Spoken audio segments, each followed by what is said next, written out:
Dans cette vidéo, on va présenter la réalisation de la structure de la partie commande. Donc, on va rajouter le transformateur, car on a décidé que nos contacteurs seraient alimentés en 24 volts alternatifs. Donc, il va falloir transformer notre 230 ou notre 400, ça dépend de ce qu'on veut comme transformateur. Donc nous c'était un 230 400 avec comme puissance 63 VA.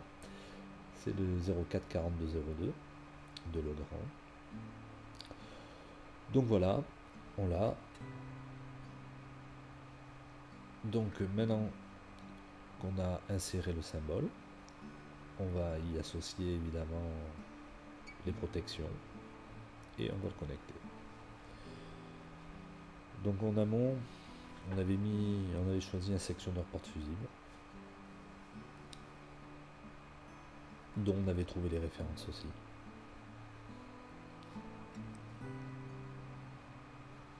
Donc là, il va falloir techniquement mettre deux références. La référence du sectionneur porte fusible et il va falloir aussi mettre la référence des cartouches fusibles.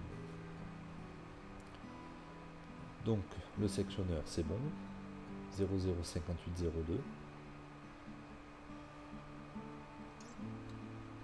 Et donc maintenant, on va rajouter mes cartouches. 010210. C'est la bonne dimension, c'est du 520. Donc voilà, c'est fait. Alors là, je suis parti dans un sens un peu inverse, c'est-à-dire que j'ai mis mes symboles et j'ai fait la liaison après. Donc, j'aurais peut-être dû relier mon transfo directement sur ma alimentation et mettre mon sectionneur dessus. Donc voilà.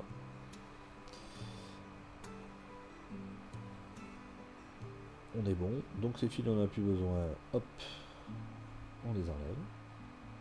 Voilà. Et maintenant, on va travailler en aval du transfo. On est sur du 24 volts alternatif. On a toujours un sectionneur porte fusible. C'est le même, mais avec des cartouches fusibles différentes.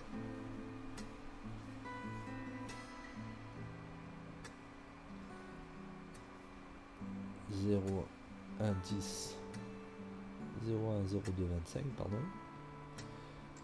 Donc c'est du 5 ampères. C'est normal que la cartouche fusible au niveau du calibre soit supérieure, parce qu'on fait passer la même puissance sous une tension plus faible, donc automatiquement le courant est plus fort. Donc là, on va rajouter un contact qui est en lien avec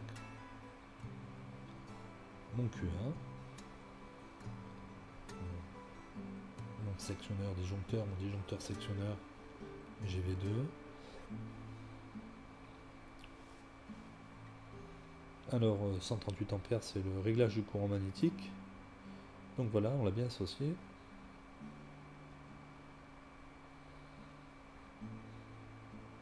Ensuite, on va pouvoir faire notre ligne à proprement dite de commande de moteur, donc une commande classique, un arrêt d'urgence, un arrêt, un marche.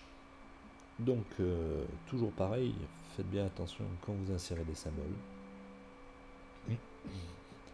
de bien les associer. Alors dans données à utilisateur, j'ai rajouté le AU.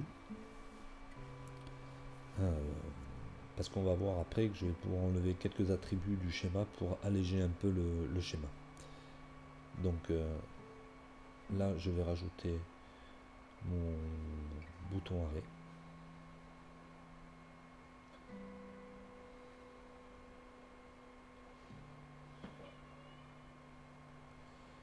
Donc il est là.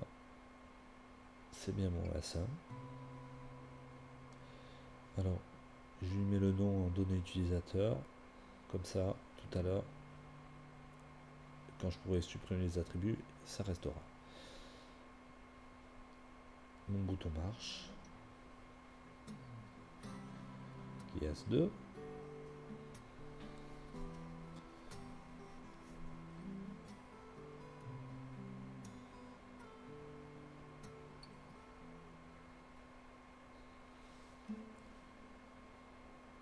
Voilà.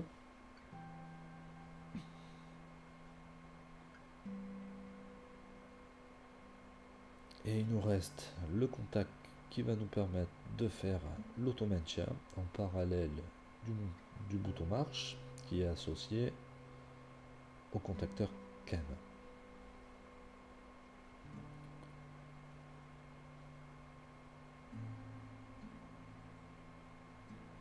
Ok, et bien il ne nous reste plus que la bobine.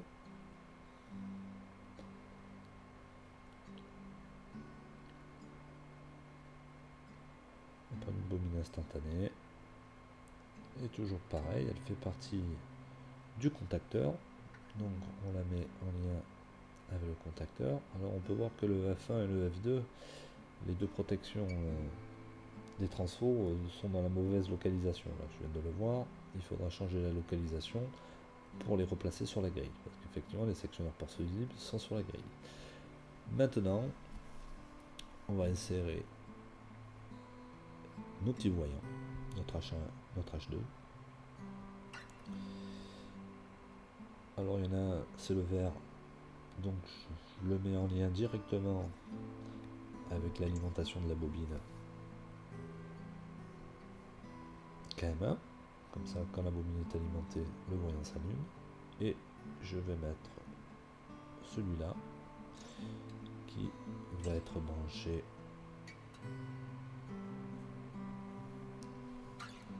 en amont, c'est-à-dire il va nous indiquer quand on aura la présence secteur du 24 volts. La présence du 24 volts, donc on va se mettre là. Alors je fais une sélection et là je vais enlever un peu des attributs, je vais enlever le repère, on va alléger un peu tout ça, je vais enlever la référence croisée et comme ça je laisse plus que la donnée utilisateur. Donc là ça libère un petit peu.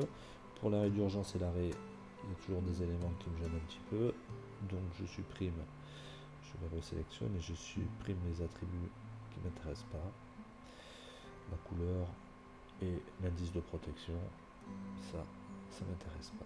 Donc maintenant que c'est fait, bon, je vais les recentrer un peu tous ces textes pour que ça soit bien visuel. Voilà.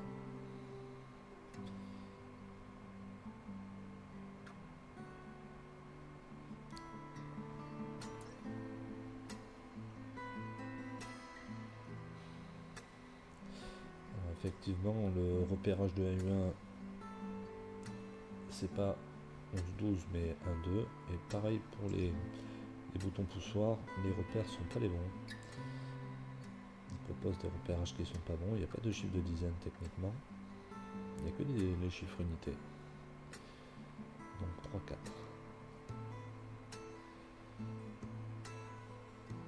Par contre, le contacteur, lui, c'est bien 13-14. Si on avait un deuxième, normalement ouvert, ça sera un 23-24. Alors, attribut, celui-là, on le fait, on enlève. On peut voir sur la gauche de la bobine tous les contacts qu'on utilise. On utilise bien 3 de puissance, une commande. Maintenant, on va faire les liens électriques. Alors,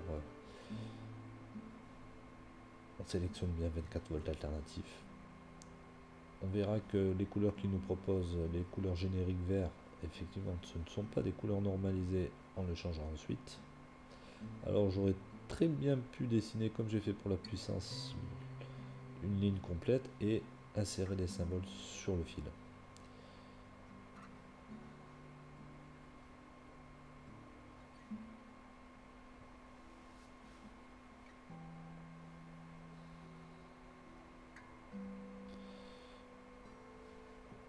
Voilà.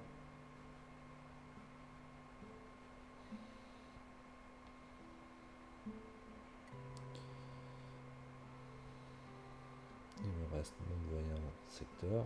Je vais brancher. Là, il dit crack quand j'aurai le 24 volts alternatif. Et bien j'ai plus que mon retour à faire.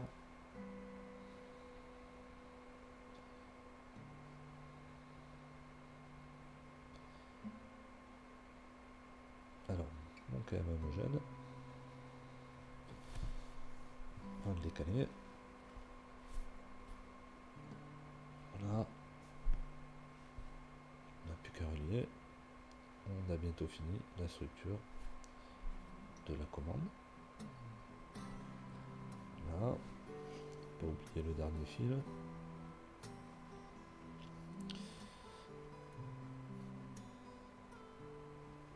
Alors,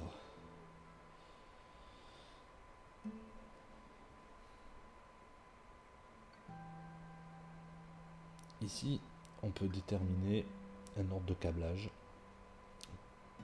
pour mes fils. C'est important pour si on veut faire le routage 3D.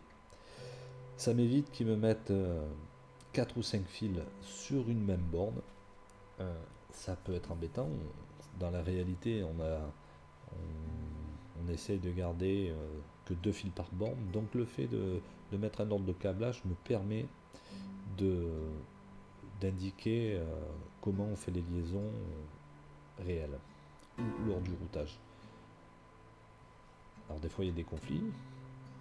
Alors le mieux à faire, c'est dès que vous posez un fil, parce que là je le fais sur la fin du schéma, c'est le faire en même temps que vous faites vos liaisons électriques, c'est de mettre l'ordre de câblage. Comme ça vous n'avez pas à tout refaire à la fin. Et là on voit quand même qu'il me manque un fil entre le transo et la protection F2. Et il y avait aussi une localisation à changer. Okay. Donc si vous le faites d'entrée de jeu, l'ordre de câblage, vous n'aurez pas de conflit. Donc je vous en début, dès que vous mettez un fil. Voilà, on a réalisé la structure de la commande.